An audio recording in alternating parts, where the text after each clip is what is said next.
Welcome to Lifestyle Solopreneur, the community for entrepreneurs who put lifestyle first. Join your host Flavia Barris as she interviews successful lifestyle solopreneurs and shares ideas to help you find the perfect balance between lifestyle, business, and self.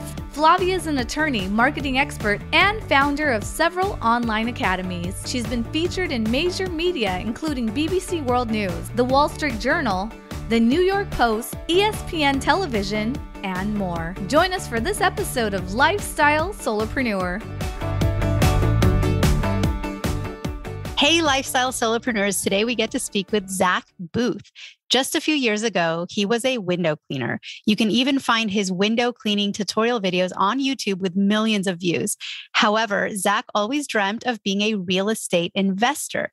Taking a huge leap of faith, he walked away from window cleaning, and within a handful of years, he was making over $1 million per year from real estate investing. With his successful business, he now spends his time helping others see how simple it is to make money with real estate. Zack is here today to share his insider secrets to finding massively discounted properties, regardless of your experience level. Welcome to the show, Zack. Great to have you here. Well, thanks. Thank you. Thank you for having me. Thanks, everybody, for being here with us. It's awesome. So we have so many different entrepreneurs, business people, business owners here on the show, but I find that we do kind of tend to go heavy into the real estate, and we have a lot of real estate related guests. And I just want to say it's not because I'm biased, and I myself am a huge proponent of real estate.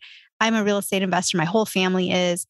I'm a real estate lawyer. I'm a real estate broker. I do property management. So obviously I'm a little bit biased in that way, but I also feel that since this show is about lifestyle and work-life balance and passive income and sort of growing your businesses and investments, it's only natural that we attract a huge number of guests who are in the real estate field because real estate lends itself so well to all of that. So Zack, tell us a little bit about your story and sort of what you do for a living. Yeah. So I've done a lot of different things. I started that window cleaning business and I had to do a lot of little side things to survive and scale and get to where I'm at now. But what my business is now, my core business is real estate. And I say this, real estate investing is marketing and our product is real estate, right? A lot of people think, oh, you're in real estate. Do you list houses? Do you flip houses? Do you buy rentals? And one thing that I think is very important for people to realize is those are strategies within real estate. Those are things you do with a deal.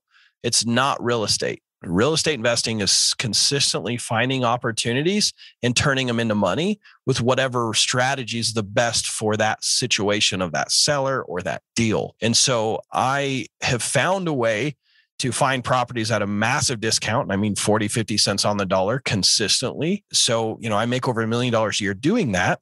The strategies that we use to take those deeply discounted deals and turn them into money is flipping, buy and hold investing. I have a portfolio, but more than anything, we actually have done a ton of wholesaling, which is so fun and awesome for me because when I was broke, I was able to find a discounted opportunity and pass it on for a fee. So real estate wholesaling, some people think you're saying you're buying this giant bulk package from like a foreclosure or something and selling them off one by one, but that's not it. You're finding a deeply discounted opportunity and passing the opportunity onto an investor that wants to keep it for themselves or flip it for that assignment fee. And so we do a lot of that, but that's my core business.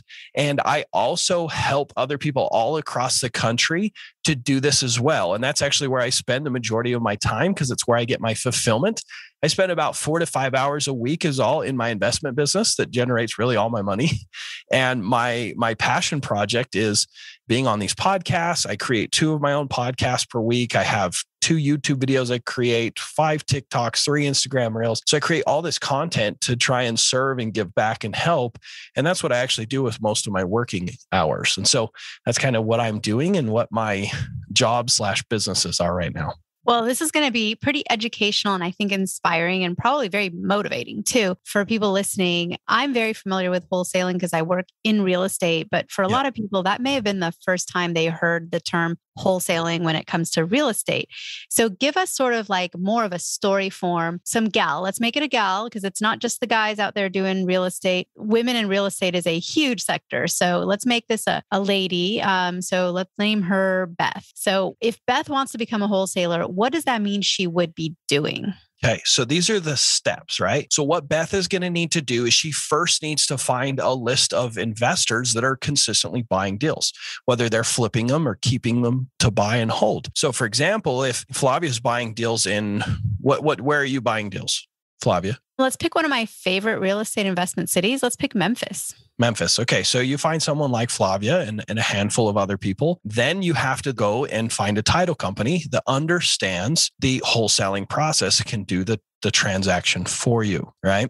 So those are the first two steps. The third step is to get a real estate attorney that understands wholesaling like Flavia, right? She's an attorney in California, but you're going to need a real estate attorney that's licensed in the city or in the state that you work, because regulations may vary depending on the state that you live. So then you got to make sure that you're following all the correct processes and you have a purchase contract that's assignable and an assignment contract. Because when you sign a contract, let's say Bob wants to sell this rundown bad house and Flavia wants to buy it from you. Well, you'll sign a purchase agreement between you and Bob, and then Flavia is going to get an assignment contract, and you're going to assign that contract, that purchase contract, to Flavia, right? So you're basically just passing the paperwork on. So once you find those three foundational pieces, your purchase contract, your attorney, your title company, and your buyer's list, now you need to find properties at a discount, right? So now you start your marketing. Everything I've branded, everything I do, I call it driving for dollars mastery,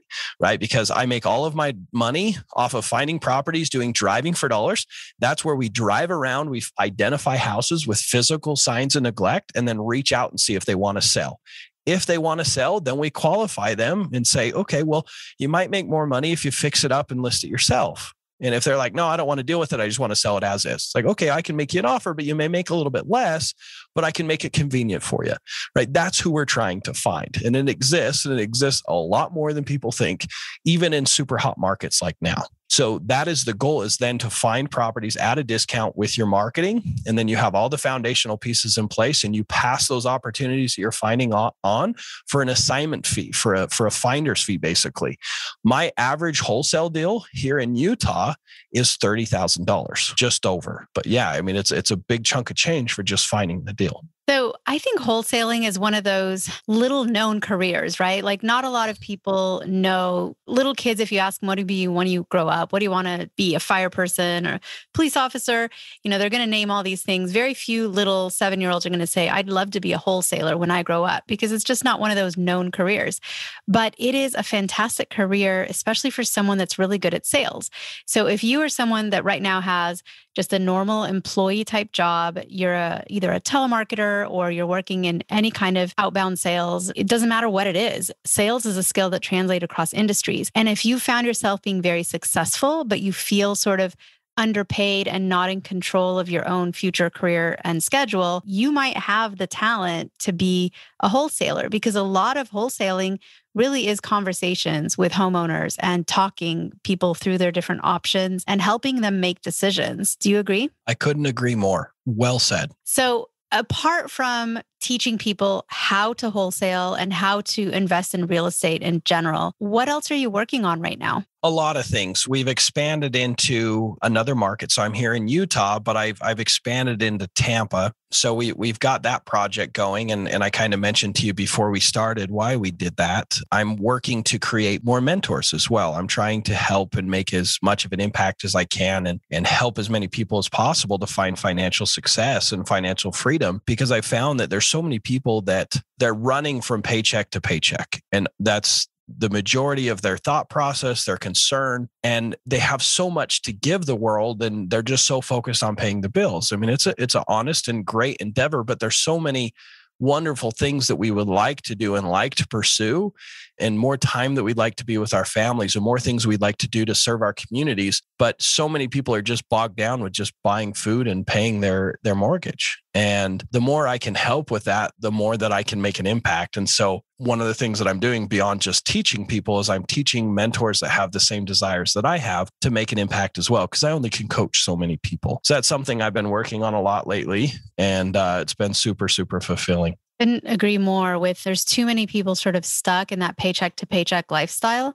Mhm. And it doesn't really allow for creativity and freedom and building communities, right? Volunteer work, all the things that open up to you once you have a stable, more passive income than all active income. And I think real estate is one of the best ways to get there. Have you noticed that a lot of the different success stories that you hear, they might be a very successful worker like a CPA, or, they own a plumbing company, or, they're successful, but they're earning income. But the ones who put that income into real estate investments, among other investments, you should always diversify. But real estate to me seems like such an important bucket of any financial plan. I mean, I tell people, even if you're not ready to start investing in real estate yourself as what you would think of as a real estate investor, I mean, think first, do you own the home you live in, right? Because that might end up being your first real estate purchase. And then eventually you can move to a different home, rent out the original home, fix it up, sell it, do things. Or also think about maybe just investing into a real estate fund like a REIT. That's spelled REIT, a REIT. And it's almost like investing in the stock market, but you're choosing to invest it in something that is tied to real estate and grows with the real estate market, because it really is all about diversification. And if you have to date ignored real estate, feeling that it's not for you, that it's only for the wealthy or people that can afford to put a lot of cash into real estate, it might be time to reconsider whether you should get started now. So, Zack, can people get started in real estate with very little upfront money? 100%. I mean, I had to. I had read Rich Dad, Poor Dad, which he talks a lot about real estate investing. I read that book when I was actually 14 years old. So I grew up with, I wouldn't say we were broke. I'm so blessed to have a mother and father that loved me and taught me a work ethic, but I was required to work from the time I was 11. My family had a lawn mowing business, and after school and weekends and all summer, I was mowing lawns from the time I was 11 years old with my older brothers and my dad. And I remember asking him, like, why are we mowing lawns? Like, why do these people have mansions and we don't? Why are people not mowing our lawn? Why is our life so different from what I'm seeing around me? And I remember asking my dad, I got the courage to ask him when I was 14. And he said, I don't know, ask my rich friend. So I was like, he's not rich, Dad. He's got a beat up old truck. What are you talking about? I associated that with money. And he said, no, son, he's super wealthy. He owns a bunch of real estate. You should talk to him. And his name was Clint. He gave me the book, Rich Dad, Poor Dad. Super good dude. I actually went fishing with him in Alaska last year. And he gave me the book, Rich Dad, Poor Dad. So I read that book at 14 and understood some principles that many people haven't learned. If you haven't read that book, that's a great place to start. And so I read that book and my little brain started going, okay, how do I change where I'm at? Like, how do I take and implement these things? And so when I was 17, I started that first business. I started a window cleaning business. I built that business for a decade. And I got to the point where I had 3 trucks and 13 employees. And from the outside looking in, I was super successful. But the bigger I got, the less profits I made, the less money I took home. And I was struggling. And I remember the big thing that changed it for me was the day my son was born. And I remember I couldn't even afford to pay the medical bills. And I was so stressed out that I couldn't afford my son and just his medical bills. And I remember it bothering me big time because I felt like I was failing as a man, as a provider. I felt I was super insecure about it. And then I was upset with myself that I couldn't enjoy the moment and one of the most special moments of my life because I was worried about money, and that made me mad. Right. So I just remember being so discouraged and so frustrated. And I wanted to get into real estate because I needed something different. I had remembered that book and I had bought a duplex at that point, and I was living in one side and renting the other. But I was having issues to get down payments for my next one. And my debt to income ratios were an issue.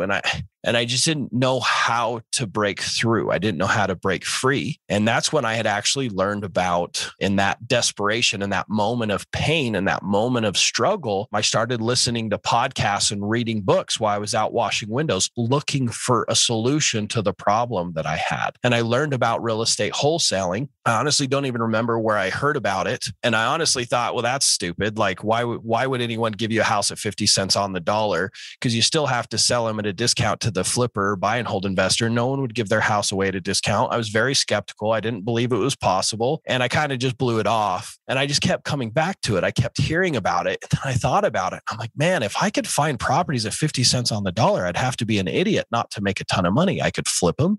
I could cherry pick the best ones for my rentals.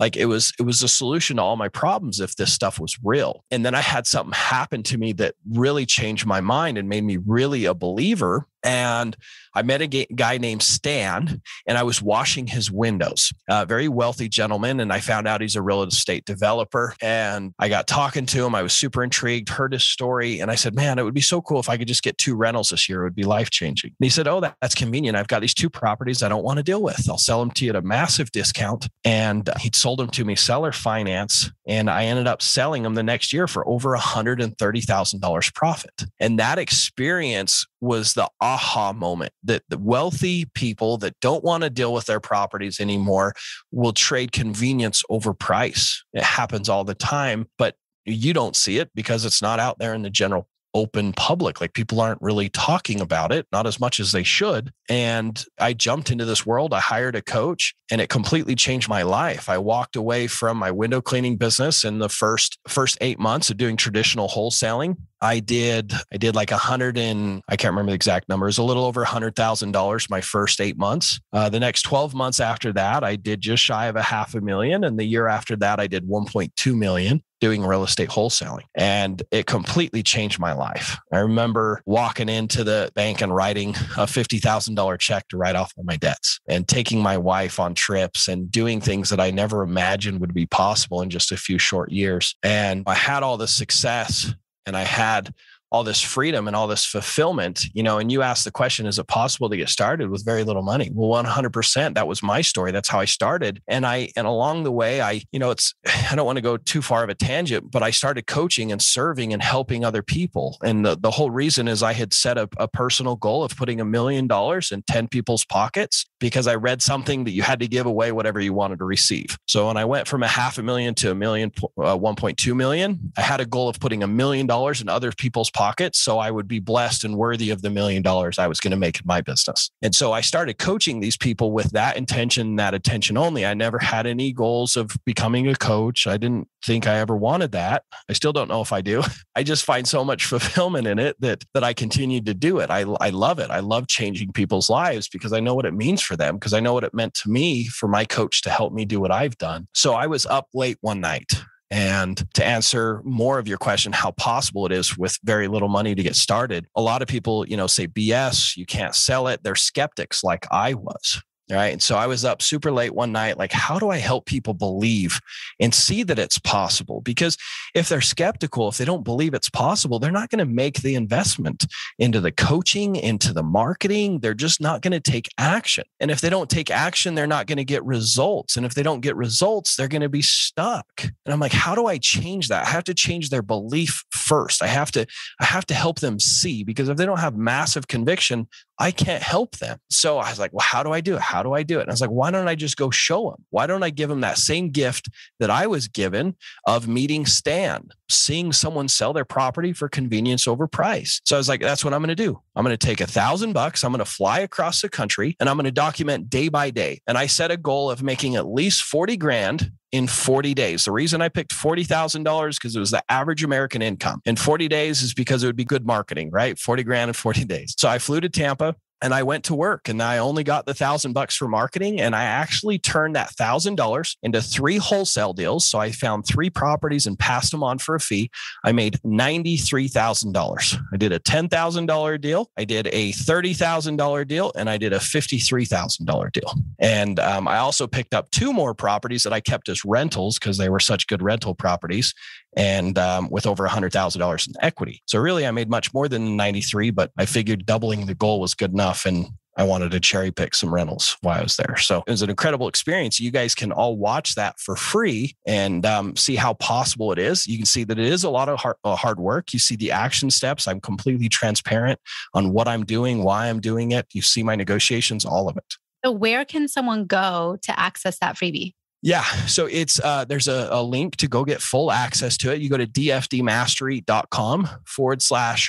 40 in 40. So remember, DFD stands for driving for dollars, dfdmastery.com/the 40 in 40. So definitely check that out. And we'll have that in the show notes for you too, if you go to the website, lifestylesolopreneur.com. Zack, it has been so inspiring and fun to chat with you about one of my favorite investment classes, which is real estate. And again, as you said at the beginning, there's all kinds of things you can do with real estate, but as an investment class, it's not only varied, but if you look at the long-term success in the market in general, people tend to do really well in real estate when they follow the fundamentals, have good mentorship, and are strategic. It's a fabulous way to earn passive income and active income. Wholesaling is a lot of active work, right? You're out there, you're talking to people, but what you can build from it can also have a component that is very passive. And I just love that about real estate. Any final thoughts for listeners before we sign off? Yeah, one thing that I want to be clear is real estate wholesaling is active, right? You are doing the marketing and you're servicing leads and you're negotiating with sellers. And if you wholesale the properties, you're negotiating with the end buyer. But the reason I built a wholesaling business is not to go be the person doing that. I don't do any of the negotiations. I only did it for the 40-day challenge. I haven't, in the last $3 million of income in my wholesaling business, I haven't negotiated one deal besides what I did on the 40-day challenge. I don't do any of the marketing. I don't do any of the cold calling. I literally look at my financials once a week. I call them my KPIs. And then I look at my profit and loss statements once a month and meet with my bookkeeper and then do strategic lunches and for private money and those kinds of things. So I spend very, very little time on my business. The reason I focused on building this and putting a team in place to service these leads is now I have a business that is consistently generating deals at 50 cents on the dollar. So I can go in and say, oh, that's a really good one. I'm going to keep that one for my own investment portfolio. I buy it and I immediately double my net worth at least. Like if I buy a property at 50 cents on the dollar, put 25% down to buy it, at least double my investment with the value that's there. So I'm able to double, if not triple, my net worth by buying a property. And then if I refinance out my money, I'm exponentially growing my net worth by not having any of my own money. I get major tax benefits by holding these properties and they inflate with time. And so to me, I'm creating a system and a process to build my wealth, build my passive income, constantly having massively discounted properties come across my table that I can cherry pick. And I tell my students all the time, this business is all about cherry picking the best and wholesaling the rest. So it is a ton of hustle in the beginning. And, my mentor told me this. He said, Zack, hustle is a season and not a lifestyle. And so it can be built to be very passive. But, if you're bootstrapping like I had to, because you were struggling in the beginning, it's going to be a lot of hustle in the beginning, but it can and should become very passive for you. Well, I'm a big believer in sprints and not, marathons to the point where it feels never ending. And in any successful business, there's going to be moments of lots of activity and a lot of hard work. But the key is to not let that become your 24/7 for the rest of your life, right? And definitely not to put in that level of hustle and that level of effort and sort of time suck into something that you don't own and you don't control, which is what a lot of people in the corporate grind end up doing for years on end till they retire in exhaustion at the end of their careers. So I'm a big believer in what you promote. For anyone that wants to follow Zack and learn more about that 40 in 40 journey, don't forget the URL. It's dfdmastery.com/40 in 40. And I hope to see you back on the podcast sometime soon, Zack. Awesome. Well, thanks for having me. And thanks everybody if you're still with us, thanks for letting me ramble. Guess what, lifestyle solopreneurs? If you don't yet have an online business earning you enough passive income to live the life of your dreams, I'd like to suggest you consider trying out Kajabi. Kajabi is an all-in-one solution where you can create and teach online courses, publish a paid newsletter, launch a free or paid podcast, process payments, build one-on-one coaching portals for your clients, and much, much more. I personally use Kajabi to power numerous successful and profitable online businesses. Lifestyle solopreneurs, there's a free trial of Kajabi waiting for you at this link, www.kfreetrial.com. You can try Kajabi for free, no obligation, by going to www.kfreetrial.com Again, kfreetrial.com, and that K stands for Kajabi. Starting an online business helped me break free from that corporate grind, and I hope it does the same for you. You have nothing to lose and absolutely everything to gain. Thanks so much for tuning in today. Don't forget to subscribe to the show, and see you next time.